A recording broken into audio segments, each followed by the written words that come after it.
If Santa Claus did not exist, it would be necessary to invent him. Voltaire. The philosopher, not the goth music guy.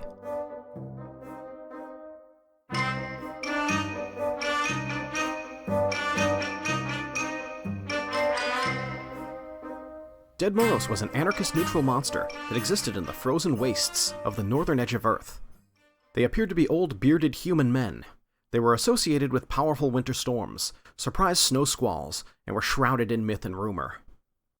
They hounded the humans, living in the Russian and Slavic regions of Europe and Asia. Sometimes they would help adventurers, sometimes they would bury them in great glaciers. They were as unpredictable as the worst winter storms.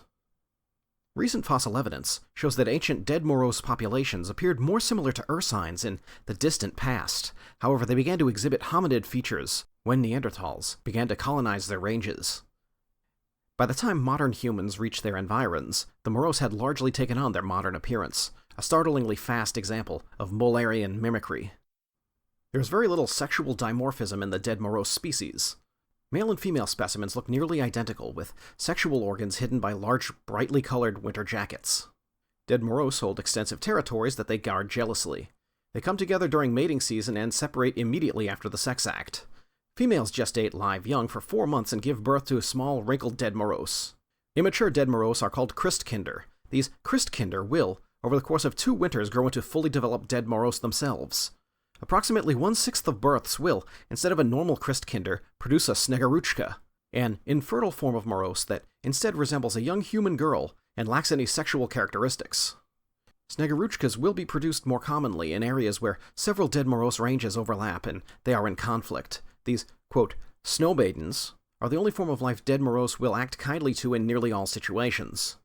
A Ded Moroz with a Sneguruchka companion will be less likely to be dangerous, but the danger they produce will never be zero. In the most remote regions bordering on areas of other Christmas gift givers, Ded Moroz have been known to interbreed with populations of Krampusen and Père Fouettard. In 1277 DR, the Bolshevik Stalin was forced to go into hiding after the all-too-successful Tiflis bank robbery. While incognito in Tunguska in the Yeniseisk Governorate on 30 Flame Rule 1278, Stalin was awakened by a strange whistling noise. He saw an old man riding a chariot dragged by a reindeer through the sky. In a panic, was this strange sorcerer hunting him? He fired a rifle shot at the old man. It is unclear exactly what happened next, however, very soon afterwards, there was a 12-megaton explosion at Tunguska. The explosion wasn't the worst effect of this event. That Christmas, millions of children noticed a void under their Christmas trees. Santa Claus had not delivered the presents he was supposed to. Eventually, the cast-off economic stress caused by the apparent death of Santa Claus brought conflict between the great powers of Europe and directly caused the Great Imperialist War. There are 2 classes of monster called Ded Moroz. The first was the creature noted above, a dangerous force of nature. The other is a simulacra of the strange creature called Santa Claus. At first, after the October Revolution, the Soviets attempted to stomp out all superstition. Their shared culture, however, wasn't prepared for such an overwhelming change. After much struggle, the Soviet Union decided to shift many traditions from the Christian celebration of Christmas to a secular New Year's celebration. But there was still a void. A mythopoetic figure to deliver gifts. A present pomp. Soviet scientists captured breeding populations of Ded Moroz. The scientists engaged in a years-long campaign to selectively breed these Moroz. Each generation they selected the least anarchistic, most good specimens. By the 1950s, they had finally produced a domesticated Ded Moroz. Not a terrible form of frost monster ready to devour the unwary in a terrible tempest of snow. A kindly old man who bestows presents on good children.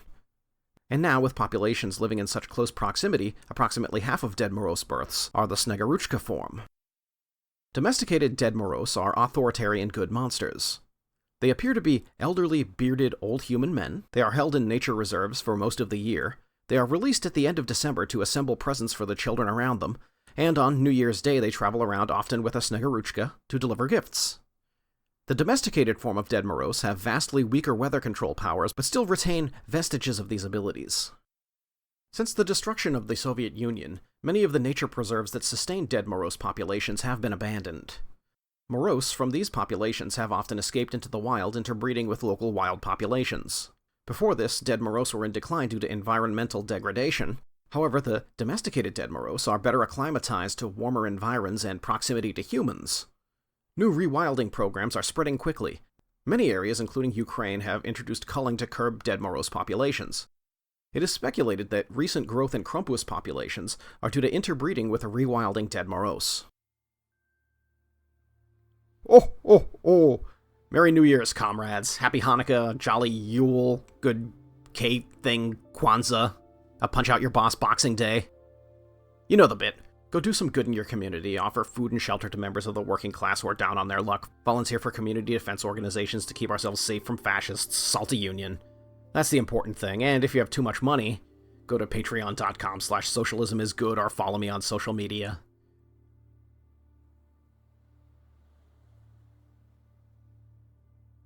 And one last thing. Live long and prosper. Peace and long life to men.